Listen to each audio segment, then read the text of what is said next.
All right, Vikings fans, Thursday is the day. Let's go. Thursday is the day that new Minnesota Vikings and Super Bowl champion coach Kevin O'Connell comes in to join the Minnesota Vikings as our head coach. Now this week it's been kind of the last few days after the Super Bowl have been a little bit crazy. Before the Super Bowl started, there were rumors that Sean McVay was, he's going to get married this summer, considering potential retirement or stepping away from the coaching circle. And of course, we Vikings fans, we always worry because the worst things always happen. So there was the question: if McVay were to retire, would Kevin O'Connell stick around in LA as the head coach of the team? Everybody was so worried. I put out a tweet about it today, trying to get the feel of the fan base. But then Adam Schefter quelled all of our nerves, all of our concerns, and he did say that Kevin O'Connell will be in Minnesota on Thursday to be introduced as the next head coach. Listening to Ian Rappaport on NFL Network, he also mentioned that, obviously the parade is tomorrow, Wednesday. So there's no point in bringing him here, having him sign his contract, do all the intro stuff, sending him out back to LA to be part of the parade and then come back again. So, let him enjoy his time. It's a championship thing. Let him have his fun. He's old now. He's 30. He's old. He's 36. So he's probably still hungover. So all this stuff adding up to none of it mattered at all. We all worried far too much. Kevin O'Connell will be the next head coach of the Minnesota Vikings. Yep. I'm ready for it. I'm excited. Let's get rolling. The GOAT. He's going to be the GOAT. He's going to be the GOAT. No, I thought there's just no way that McVay would retire after winning a Super Bowl and still only being 36. I mean, he could literally be one of the best coaches of all time now. They were talking $10 million a year from ESPN, Monday Night Football, but if you have a passion for your job, you keep doing it. Right.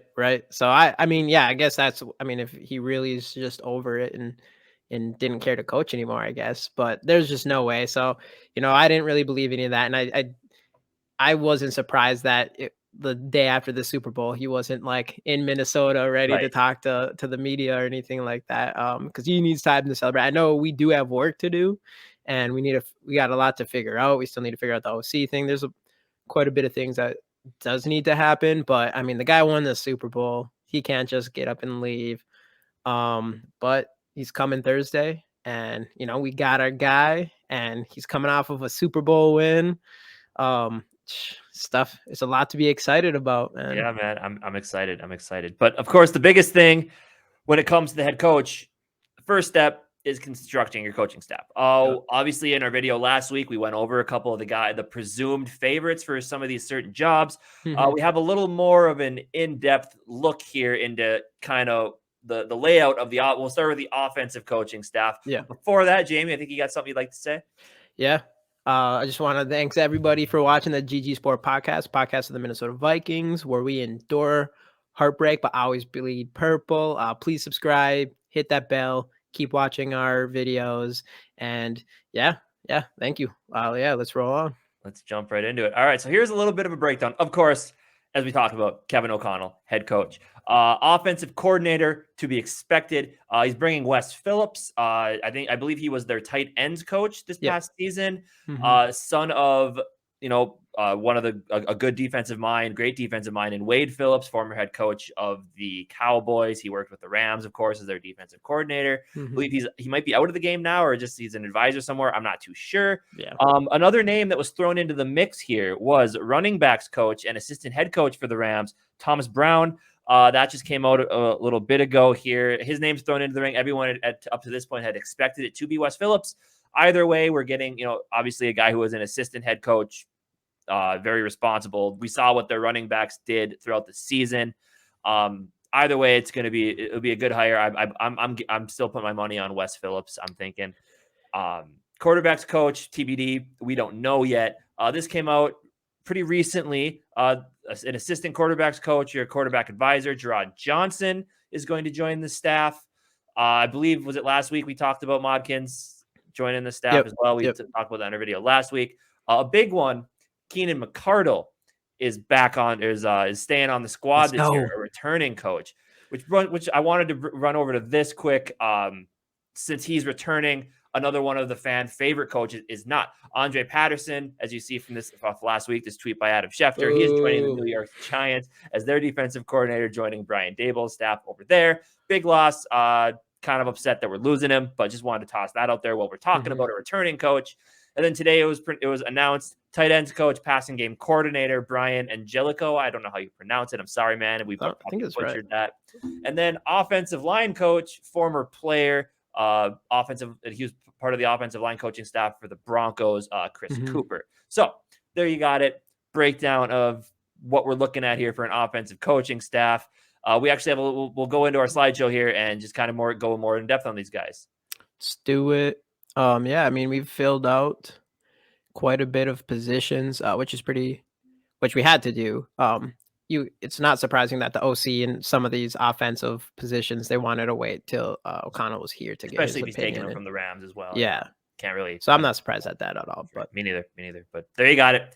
Super Bowl winner. Let's go. Super Bowl offensive coordinator, soon to be 2-time Super Bowl champion as a head coach of the Minnesota Vikings, Kevin O'Connell. I'm excited. This was a hire that when I heard about the finalists, this is the guy I wanted. So I'm pumped that we got him. I think he's gonna be great. I think he's gonna learn a lot from Sean McVay.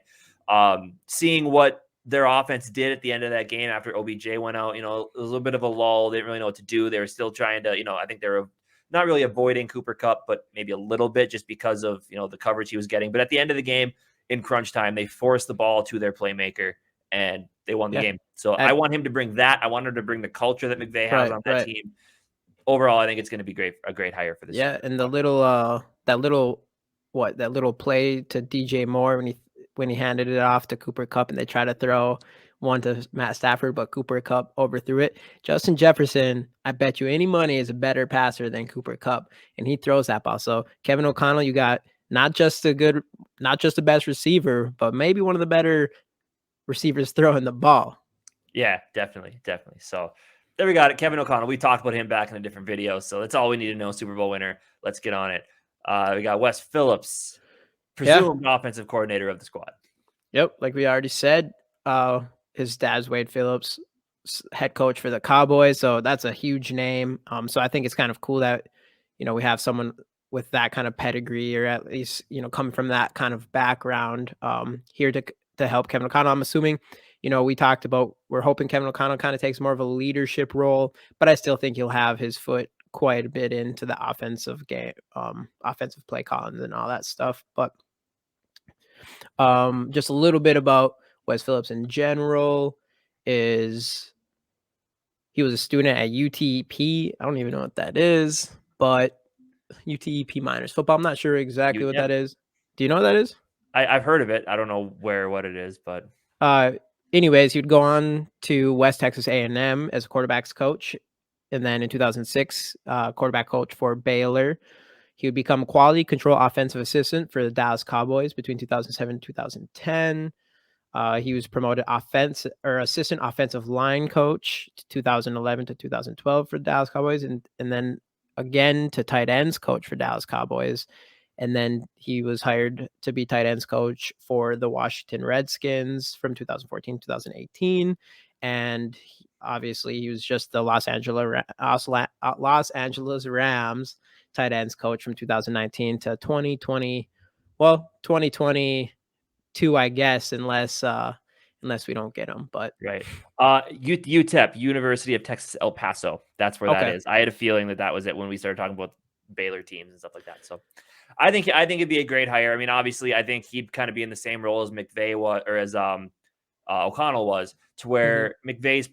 God, I keep on saying McVay. He's going to be the next McVay, Kevin O'Connell. Yeah. Basically, kind of running the offense, but having your offensive coordinator is going to help you put together the game plan, get everybody ready to go with it, make sure everybody's on the same page with things. I think he's going to have a big role, but he's not going to be that play calling offensive coordinator. I don't believe. I think that will come down to Kevin O'Connell doing that. Yeah, I think for the most part, especially because you picked someone who's never had offensive coach or offensive coordinator experience before. So I think you kind of would do that if you plan on calling most of the plays, but it'd be interesting. He's a tight end coach, and we just got another solid guy for a tight end coach for our actual tight end coach, which we'll go into a little bit in a bit here. But it'll be interesting to see, if we see a huge game from Irv Smith this year, or a huge year for Irv Smith with all these tight end coaches coming in. And I mean, it's becoming more and more obvious with the way we're hiring people that we should be aiming a lot more towards the passing game for sure this season. Yep, definitely. So that's always exciting. All right, there we got it. The assistant quarterback coach we were talking about earlier, Jerrod Johnson. I believe we just got him off the Colts coaching staff, which is why he's wearing the Colts shirt. So that'll be cool. It'd just be nice to have another quarterback mind in the in the office. Yeah, it seems like a lot of people like him a lot. I mean, the fact that we picked him before we even got a quarterback coach, like I'll mention again that we haven't got a quarterback coach. That's why we don't have that yet.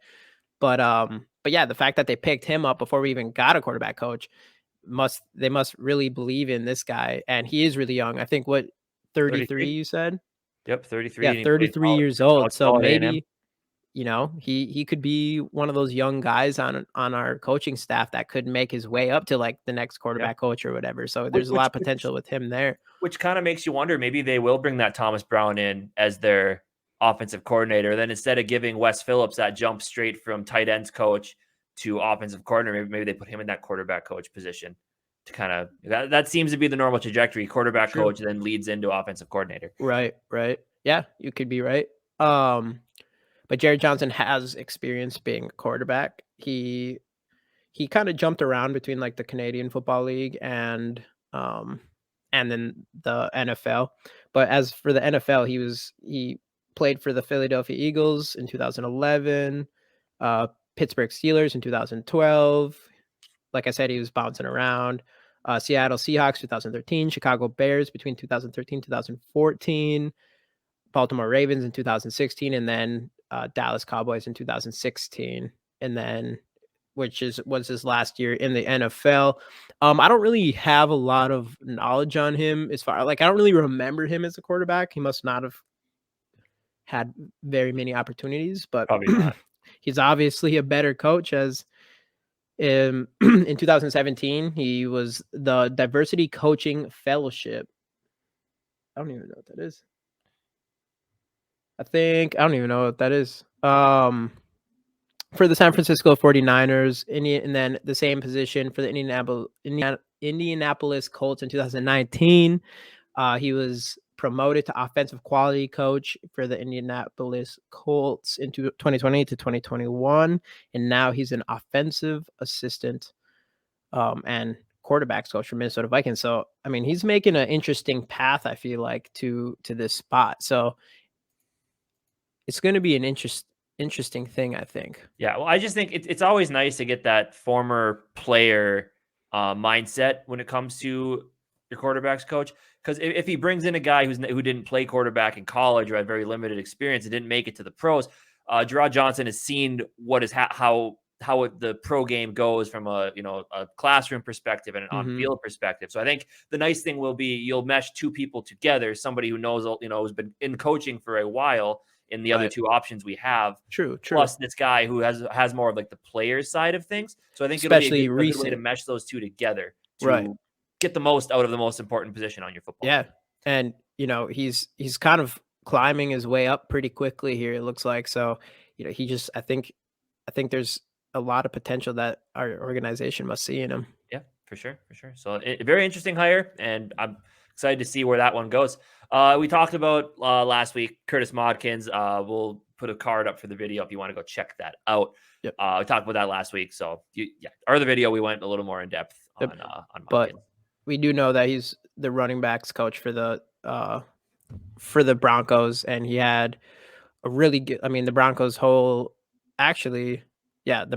team was all about the running game and their defense last year, and we got the defensive coordinator and the running backs coach, so that's going to be a good plus for us. Yeah. But I think he did a really good job as running back coach for Denver, so I'm excited to have him. I think he's going to be a really good addition. Yeah, Javonte Williams had a really solid season last year. And Melvin Gordon. Both of them had good seasons. So, yeah, it's good to see. All right, the one coach we're retaining from the staff, Keenan McCardell. I know right when the season ended, they talked to Justin Jefferson, they talked to Adam Thielen, and they talked to KJ Osborne, and they all said this is the guy they wanted to keep around. And we saw the season. that all three of those men had. And that's a big retention. I like Keenan McCardell. Yeah. I love seeing what he did with those three receivers. KJ Osborne obviously took a huge step forward this year. Yeah, I think it's a great keep for this team. I think it's a very smart move by O'Connell to keep a well-respected guy around you have a stud in Justin Jefferson, so you need to do that. You need to keep making these moves to keep him first off, but retaining a very, very, very good head coach and former player, or a very, very good coordinator, receiver coach, and former player is huge. Yeah, dude, I'm excited.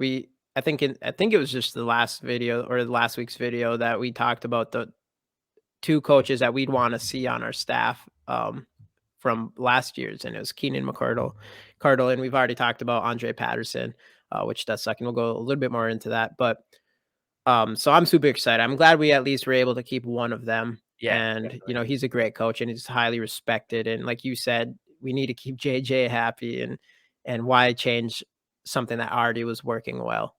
He's like what we've seen with Osborne and IRS. No, ISM.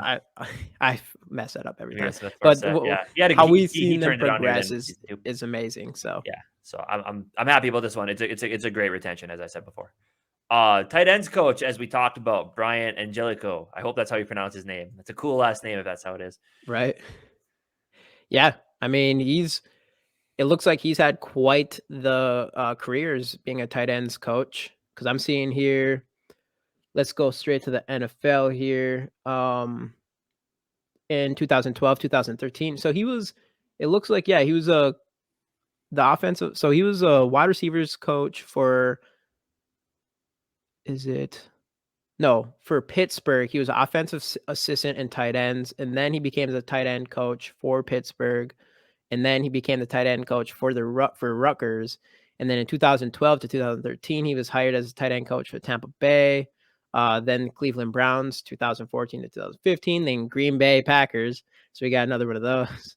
Wasn't 2014, 2015? Was one of those the year that, what's his name? Gary Barnidge? Was that his name? Tight end for Cleveland, had a monster season. I remember I had him in fantasy football. I believe it was that year. Hey, yeah, it was, and he was amazing that year. I think he had over like 1,000 yards and crazy amount or something for a no name. Well, I know, and then the next year you didn't hear much about him anymore, and that's because the boy Brian Angelicho, for saying it right, left the team. And if that wouldn't have happened, he probably would have had a second good season. Yeah. But then it was for the Packers 2016, 2018. I'm trying to think who their tight end. I don't know if they did have a big tight end. Jimmy Graham at that point, and it was Mercedes Lewis there. No, I think he was still in Jacksonville at that time. Yeah, I don't think he quite. It might have been like didn't they have? Was it James Cook? They have him or Jerrod Cook? Jerrod Cook, yeah. Ooh, they might have. I think he might have been maybe one of their tight ends at that time. Yeah, probably. Then they had another guy too. I can't remember. His name escapes me, but it's the Packers. Who really cares, right? Right. We'll just go on to the next thing. Then he was working with the Washington Redskins 2019. You can see a lot of similarity, or like a lot of similarities with the whole Washington Redskins thing. It's almost like everybody. I almost kind of have to feel bad for the Washington Redskins because they had a lot of talented coaches run through that organization to go somewhere else and become very good coaches, and for their team to continue being subpar. Yeah. So that kind of sucks. And I know throughout those times he got the best out of what was his name? The guy that got hurt all the time. Jordan Reed. Yeah. I mean, when he played, he was a monster. Right. Especially like 2019. That's a good season for him. Yeah. And then 2019, and then last year, Carolina Panthers, and they don't really have much for tight ends. No, they had Tommy Tremble. I believe he had a nice catch against us in that game when we played against them. I think he had the catch on 4th and 1 or whatever it was. Yeah, but I mean, overall, this guy has tons of tight end coaching experience. Yeah, I'm excited to see what he's going to do with Irv Smith when Irv Smith gets back on the field. Right. I mean, I don't think we might need to draft somebody because I don't think we're going to be able to afford to bring Tyler Conklin back, unfortunately. But Irv Smith is a good starting point. I think any tight ends coach would be pumped to have a guy like that who's basically a receiver in a tight end's body. So right. Yeah, I think he's Massive addition. Speaking of massive people in a massive position we need to improve, Chris Kuper, Right. the new offensive line coach for the Minnesota Vikings, pulled off the Denver Broncos squad. We're bringing in a bunch of Denver Broncos coaches, so I'm fine with Yeah. it. Their defense and Right. their running game, as you talked about, and a Yeah. big part of the And running game is the offensive line. Yep. Yeah, that is true. It's all about Redskins and Denver Broncos, I guess. Commanders. Oh, wait, sorry, Commanders. God dang, that's gonna be hard to keep remembering that. Right. But yeah, he played for the Denver Broncos. He was actually a really good tackle for them from 2006 to 2013. It looks like he was a 5th round pick though, so he's kind of a little gem there. Yeah. He actually was offensive line coach for Columbine High School in 2015, and then that's a pretty big jump. So he was the Columbine High School head or offensive line coach, and then he jumped to Miami Dolphins offensive quality control coach after that. So it was high school straight to the NFL type of situation, which is interesting. And then he got promoted to assistant offensive line coach for the Miami Dolphins, and then assistant offensive line coach for the Broncos from 2019 to 2019 to 2021. And then now this is actually his first job as an offensive line coach. So actually that's pretty interesting. I know there was a couple other names that people wanted us to go for offensive line coach, but we kind of went that young direction. So he's another coach that's coming in with something to prove, kind of. So it'll be interesting to see. We really need to figure out our offensive line, what we have needed to for years. So, I mean, they must really think highly of him if they're going to give him his first offensive line coaching job. Right. And then, I mean, the offensive line, as we talked about in actually another video we had last week, it needs some work. It needs some new pieces, and it needs some mostly at the guard position. Yeah, it needs some new. Yeah, for sure, it needs some new pieces. It needs some guard. coaching. So I'm excited to see what a guy like this can do with a Wyatt Davis type player. Or I'm sure that there's going to be draft picks and there's going to be free agents from those positions or from the offensive line position. So it'll be interesting to see what he can do with all these pieces, gelling them together to fix probably one of the biggest problems with this football team. So right. And if he can do that, we can definitely make it a long ways. Yeah, definitely. So I'm excited about that. I think it's a really, really good hire. So that does it for the offensive side of the ball. Speaking of offensive line, the other issue is our defensive line. We have some pieces, but it was wildly inconsistent last year, especially with all the injuries and stuff like that. I would say the injuries and stuff was the main reason why, for sure. Otherwise, we had a lot of talent there if they were to stay healthy. Yeah. So anyway, replacing Andre Patterson along that defensive line, or for the defensive line coach, Chris Rumph, formerly coach for the Bears, Texans, as well as the University of Texas, University of Florida, and the University of Tennessee. So a guy with a lot of coaching experience along the defensive line, pro and college level. Again, it sucks to lose out on Andre Patterson, but I do think this guy is going. I do think Rumph is going to be a good replacement for him, especially with all of this experience. And those defensive lines for those teams have been solid throughout the years. So, we'll talk about Chicago Bears last year. I mean, Keem Hicks. We pretty much, in a lot of aspects of the last game, we absolutely annihilated them. But their defensive line was like the only thing that did anything. And same with that first game. Their defensive line was killing it. They were all over the place, but that was a game that actually we should have beat them still by a lot more than we did. Yeah. But the defensive, like if I was to say Chicago Bears strong suit last year, I would say for sure it was their defensive line. Yeah. And always is. And it's always nice to go get a rival's coaches and then use them and hopefully use them to do well against those teams, because it's just hilarious. But and then another big name here. It was a coach that a lot of people thought there was a chance he could have been hired as a defensive coordinator. Mike Pettine will join the staff as a senior defensive assistant / advisor role. I mean, obviously he's more so earlier on in his career, coached some really good defenses. Didn't work out last time he was a defensive coordinator with Green Bay.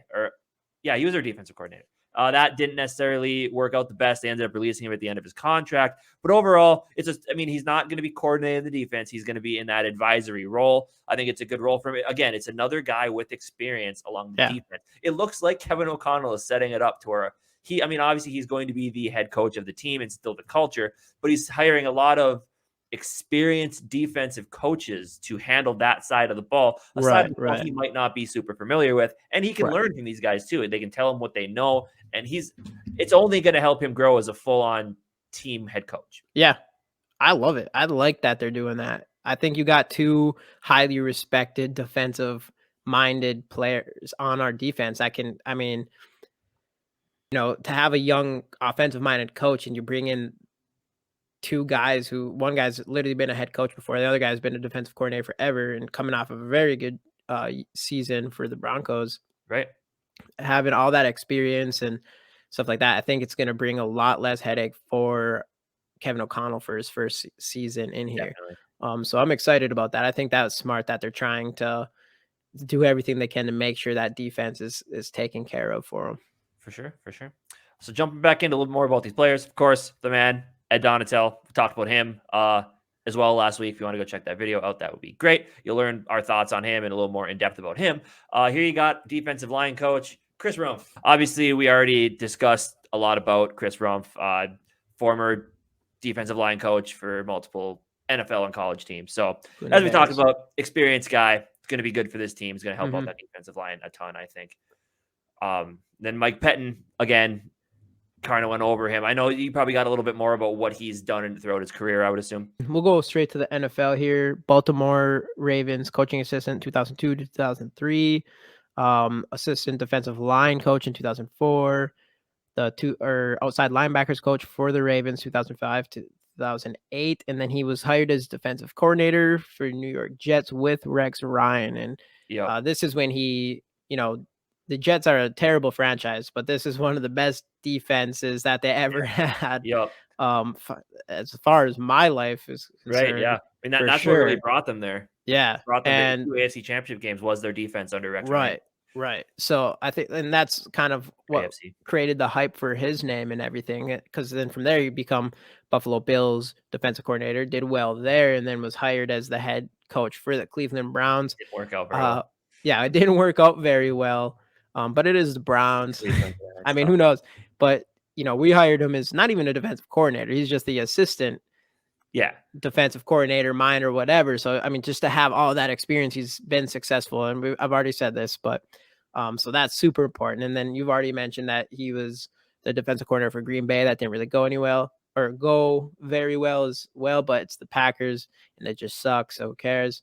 And then this Chicago Bears senior defensive assistant, Chicago Bears from 2021 until just that was their past year. So that's kind of like, did we snatch them? Same role with the Vikings. So yeah. So that's kind of what it is. And their defense, they had a lot of injuries too, but their defense is pretty much all they had. Their offense is so bad that it's kind of, I don't know. Their defense is probably going to hurt next year, and ours is going to be super beast because we got the best coaches from them. Right. Yeah, but I'm happy to. I mean, again, it's just another mind in that defense and on the defense side of the ball, which will be very, very nice. So there you have it. That is the updated list of.